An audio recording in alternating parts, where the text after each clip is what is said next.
Dengan demikian, untuk yang mekanika translasi kita sudah selesai. Kita review sedikit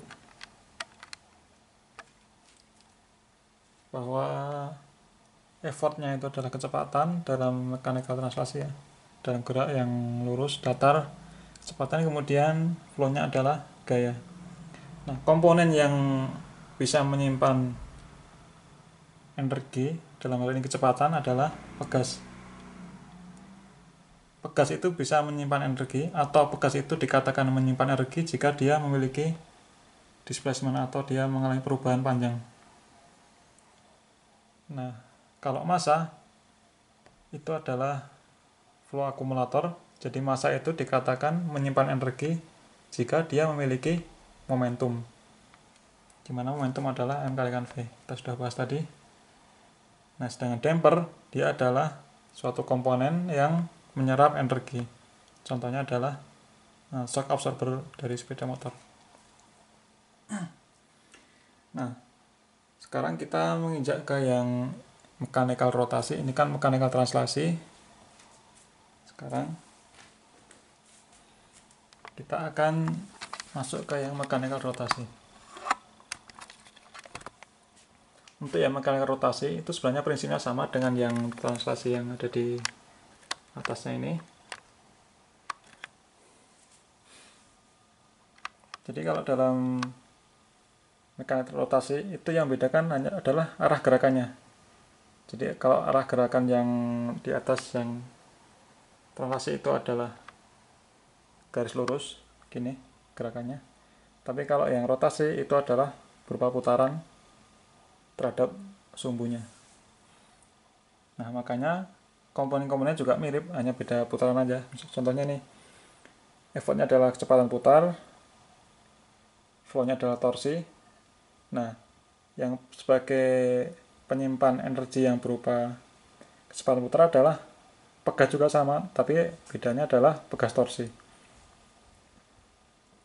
Nah, pegas torsi itu dikatakan menyimpan energi jika dia diputar dengan sudut theta. Kalau dia ada defleksi atau dia ada puntiran dengan sudut sebesar theta. Nah, contoh dari pegas torsi ini adalah kalau kita perhatikan di mesin kijang yang kapsul, kalau nggak salah ya, yang suspensi depan itu menggunakan pegas torsi. Jadi prinsip kerjanya seperti ini. Ini ada batang silinder. Ini anggap aja ini dilas gitu ya, ini dilas. Kita tempel di. Nah, ini ada silinder, pejal, baja. Nah, maka kalau kita ini puntir, kalau kita puntir seperti ini kondisi awal misalkan, kalau kita puntir, sebesar sudut theta, kita puntir gini. Nah, karena ada theta ini, maka dia menyimpan energi. Karena dia ada sudut theta, di mana sudut theta itu adalah akumulator dari omega atau akumulator dari effort. Nah, kenapa bisa dikatakan sebagai penyimpan energi? Kalau kita sudah puntir sejauh theta, kalau kita kembalikan maka dia akan bergerak kembali lagi ke posisi semula selama itu masih dalam kondisi elastisnya ya. Jadi kalau kita puntir balik lagi maka dia akan kayak pegas. Bedanya kalau pegas kan ini, kalau pegas kita tekan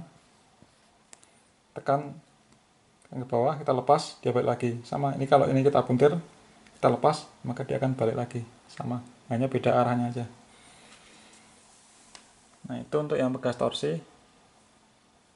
Untuk yang damper, nah ini saya nggak tahu ini komponen apa yang bisa mendamper dalam arah rotasi. Jadi kita harus mencari komponen apa yang ketika putarannya pelan, kan ini tergantung putaran, torsi yang dibutuhkan tergantung dengan putaran. Ini kan konstan B nya. Jadi kita harus cari suatu alat yang ketika putarannya rendah, torsinya sedikit. Kalau kita putarannya tinggi, torsinya besar. Mungkin ini, mungkin pompa air itu. Pompa air kan ketika kita operasikan pada RPM yang rendah dia akan cenderung kecil bebannya. Kalau kita tambahkan putarannya, maka bebannya akan semakin berat. Mungkin itu barangkali. Tapi konsepnya sama. Kalau yang tadi ya, yang shock absorber, gaya sama dengan B kalikan V. Kalau kita narik shock absorber kan, kalau kita tarik semakin cepat, maka gaya yang dibutuhkan F-nya akan semakin besar. Nah, konsepnya seperti sama. Jadi ini semakin cepat kita putar, maka torsi yang dibutuhkan semakin besar. Karena ininya konstan, V-nya. Nah, sekarang kalau momentum dalam arah rotasi juga ada. Ini impuls dalam arah rotasi ya, sama dengan yang tadi. Ada momentum juga dalam arah rotasi.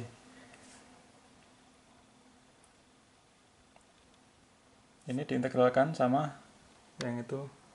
Kalau itu momentumnya adalah integral dari F dt, maka yang ini momentumnya H adalah integral torsi kalikan dt. Sekarang kalau yang momentum, kalau momentum dia massa, yaitu P sama dengan M kalikan V, maka untuk yang rotasi, momentumnya adalah I kalikan omega, kecepatan.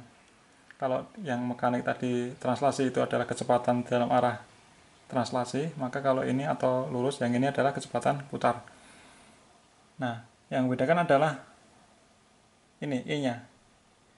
Kalau yang mekanik tadi adalah yang itu adalah massa dalam satuan kilogram. Nah, kalau yang arah rotasi itu massanya kita ganti dengan I. I itu adalah mass moment of inertia. Ini adalah hambatan untuk diputar. Kalau yang translasi tadi hambatan untuk digerakkan dalam arah lurus gini.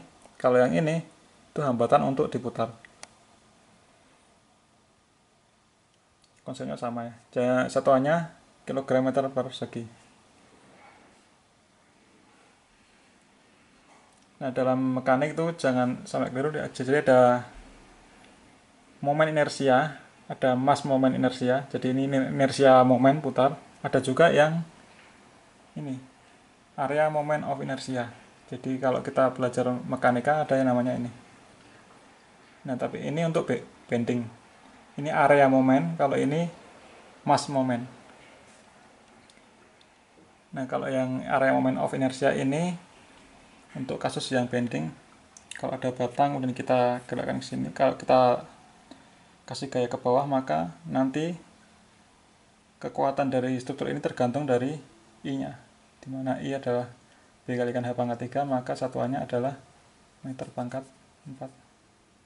B-nya itu adalah lebar, H-nya adalah tinggi. Nah, ini kita nggak bahas ini, hanya mengingatkan aja supaya tidak salah antara area moment of inertia ini untuk beam, untuk kasus bending, sedangkan yang mass moment inertia itu untuk kasus gerakan berputar.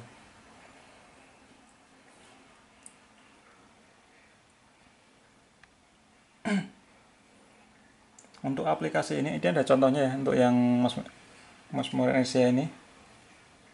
Ini contohnya adalah di flywheel atau roda gila kendaraan di mesin mobil atau sepeda motor.